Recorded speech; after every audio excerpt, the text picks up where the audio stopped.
A growing number of African Americans say they are considering leaving the United States and relocating to Africa. Many African Americans are making a different choice. Ditching the American dream, they are returning to Africa. Imagine packing your bags, saying goodbye to Starbucks pumpkin spice lattes, and trading them for fresh mangoes straight off the tree in Ghana. Sounds crazy? Well, tell that to the thousands of African Americans who are making the jump every single year. This isn't some random vacation trend. This is a full-on migration wave, one that the mainstream media whispers about but rarely explains. And today, we're breaking it all down. So buckle up, because what you're about to hear will make you question not only America's Land of Opportunity slogan, but maybe even your own ZIP code. Let's be real. Being black in America comes with an invisible tax. Not the IRS kind, the stress kind. Every sideways glance from a store clerk, every random traffic stop, every job interview where your name mysteriously doesn't get a callback. It adds up. Generation after generation, that pressure cooker explodes into mental fatigue. And for some, the math is simple. Why stay where the system is stacked against you, when you can build a life where your skin isn't an automatic red flag? Leaving isn't always defeat. It's survival, it's self-preservation, and honestly, it's hope in motion. But here's the kicker. It's not just about escaping America. It's about returning to something bigger. Think about this. For centuries, African Americans were cut off from their family trees. Whole branches just gone. Languages silenced. Names erased. Fast forward to the 21st century, and suddenly, DNA tests are basically spitting out ancestral Google Maps directions. Your roots are waiting for you in Sierra Leone. Recalculate route. That's why events like Ghana's Year of Return in 2019 weren't just tourism campaigns. They were spiritual reunions. Over 1 million people showed up, and for many, standing at the door of no return, flipped the script. It became the door of return. And that's not poetic fluff. That's a historic full-circle moment you can feel in your bones. All right, so identity plays a massive role. But let's be honest. Good vibes don't pay rent. Here's a fun stat. Africa has some of the fastest-growing economies on the planet. Lagos, Nairobi, Kigali, Accra. They're not just city names, they're startup playgrounds. Tech, fashion, music, finance, industries are exploding, and investors are circling like hawks. For African Americans tired of glass ceilings and corporate gatekeepers, Africa feels like an open field. Want to launch a business? Costs are lower, markets are hungry, and governments are actually offering incentives to returnees. A dollar stretches further too, sometimes shockingly further. Retirement savings that barely cover rent in Atlanta can buy you land and build you a home in Accra. That's not relocation, that's an upgrade. But hold on, because it's not just about chasing dollars. What if I told you, moving to Africa can also buy you something money can't? Belonging. And no, I don't mean the fake corporate kind where HR hands out pizza parties and calls it family. I mean real belonging. The kind where walking down the street doesn't make you feel like a suspect in your own neighborhood. Ask anyone who's made the move, and they'll tell you the smallest things hit the hardest, like being greeted in the market as if you're part of the community, or being invited to a family meal without anyone asking, "So, what do you do for a living?" For people who spent decades being the only one in classrooms, offices, or boardrooms, this sudden shift isn't just refreshing, it's revolutionary. It's like taking off a weighted vest you didn't even realize you were wearing. And let's not pretend this is just kumbaya and hugs. There's actual healing involved. Generations of African Americans have carried the residue of theft, of language, culture, lineage, and then suddenly you're standing in a village, hearing a rhythm that sounds eerily like your grandmother's humming, or tasting food that feels weirdly familiar. It's like your DNA exhales and says, "Finally, we're home." Now, of course, identity and belonging are powerful motivators. But let's get practical. One of the biggest draws? Cost of living. The math is ridiculous. A cramped apartment in Brooklyn might set you back $3,000 a month. That same money in Dakar or Kigali, you're looking at a 3-bedroom home, maybe even with a garden, a helper, and still enough left over to sip coconuts by the beach. And that's not exaggeration. That's exchange rates working overtime. Even basics hit differently. Food isn't trucked across 3 states and triple-priced for being labeled organic. It's just food. Fresh, local, affordable. Healthcare. Sure, it varies by city, but in many urban centers, private care costs a fraction of what you'd pay in the US, without having to sell your kidney just to pay the deductible. And don't even get me started on commutes. Instead of sitting in traffic on the I-45 for 2 hours, you're 10 minutes from your office. Or better yet, running your own business in the same building you live in. Of course, it's not all sunshine and Wi-Fi. Power outages can happen. Bureaucracy can feel like a sport. You might need to juggle between solar panels and generators. But here's the twist. Many people actually see those challenges as opportunities. Diaspora returnees are launching solar companies, local delivery apps, and even private schools. They're turning gaps into businesses, and businesses into legacies, and governments are catching on fast. Countries like Ghana, Rwanda, and Senegal are literally rolling out the welcome mats. Streamlined visas, land grants, tax holidays.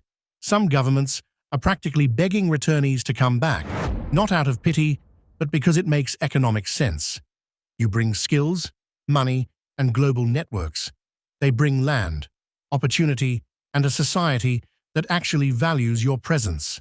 That's not just policy, it's strategy. But let's zoom out a bit. This isn't just about individuals finding cheaper rent or cultural vibes. This is part of a bigger picture, a Pan-African renewal.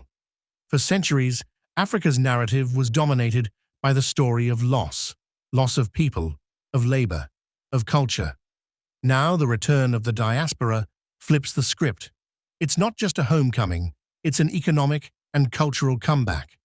Imagine a brain drain, working in reverse. Engineers, doctors, creatives, entrepreneurs, all flowing back in. That's not just migration, that's momentum. And here's the wildest part. For some, it's not even about going back. It's about building something entirely new. A hybrid identity, African roots with American hustle. Diaspora returnees often become cultural bridges, linking markets, exporting music, creating fusion cuisine, and setting up companies that connect both continents. Suddenly, the move isn't just personal, it's geopolitical. It's about reshaping the future balance of power between America and Africa. Now you might be thinking, this all sounds great, but isn't it just for rich people with options? And that's fair. But the reality? Many of those moving aren't millionaires. They're regular folks. Teachers, retirees, young professionals, people tired of paying $20 for a salad and $3,000 for rent. And when they realize their pension or modest savings can buy them a comfortable life, not just survival, the decision becomes less crazy and more common sense. So, if belonging, opportunity, and cost of living weren't enough, what's left? Oh, trust me, the story gets even better. So, if belonging, opportunity, and cost of living weren't enough, what's left? Here's the part nobody really talks about: retirement. Yeah, that word usually conjures images of Florida golf courses and early bird dinner specials, but for a growing number of African Americans, retirement in Africa looks a whole lot different. Picture this: warm mornings, fruit bought fresh from the market, a stroll to a seaside cafe, and evenings filled with music drifting from a local festival. Compare that to the gray cubicle of an American retirement home, where excitement means bingo night, and the highlight of the week is your doctor adjusting your cholesterol meds. Which one sounds more like living? The truth is, pensions and retirement savings that can barely stretch in the US suddenly become golden tickets overseas. A modest social security check that feels like crumbs in New York becomes a feast in Dakar. And retirees aren't just sitting around. Many of them reinvent themselves, opening art studios, volunteering, teaching English, or even starting small businesses. Retirement in Africa isn't a slow fade-out, it's a remix. And it's not just older folks. Younger generations are also catching on, not only because of economics, but because of community. Africa still thrives on a communal fabric that America lost somewhere between strip malls and Netflix binges. Family isn't just who lives in your house, it's who lives on your street, your block, your village. Festivals, weddings, naming ceremonies, these aren't just events, they're lifelines. For people who've felt isolated in America, this kind of daily connection is the antidote to loneliness. Here's where it gets even more interesting. This return migration isn't happening in isolation. It's reshaping global narratives. For centuries, the story was that Africans left the continent, whether by force or necessity, chasing better lives elsewhere. Now the pendulum is swinging back, and it's rattling people in Washington, Paris, and London. Think about it. Every professional who leaves America to build in Africa isn't just a statistic.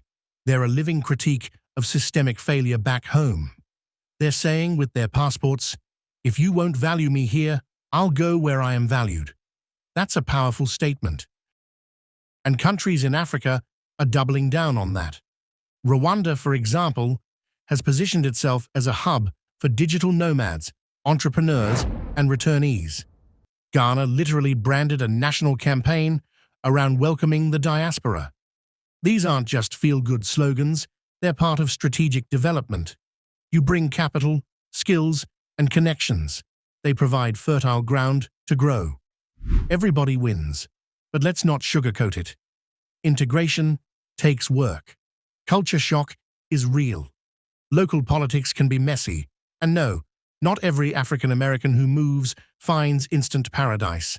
There are adjustments to make, learning local languages, navigating bureaucracy, even dealing with perceptions from locals who might see returnees as foreigners. It's not a Disney movie. It's real life. And yet, here's the kicker. Most people who move say the benefits still outweigh the challenges. Why? Because the baseline feels different. Instead of waking up every morning bracing for racial profiling or economic stagnation, you wake up with a sense of possibility. That shift alone changes everything, from mental health to family dynamics to the way you plan for the future. And speaking of the future, this migration wave isn't slowing down. If anything, it's just getting started. Which brings us to the million-dollar question. What does all of this mean, not just for individuals, but for the destiny of America and Africa? What does all of this mean, not just for individuals, but for the future of two continents? Let's break it down. For America, every departure is a silent alarm bell. When talented, educated, and determined citizens decide the so-called American dream is more attainable somewhere else. That's not just a relocation.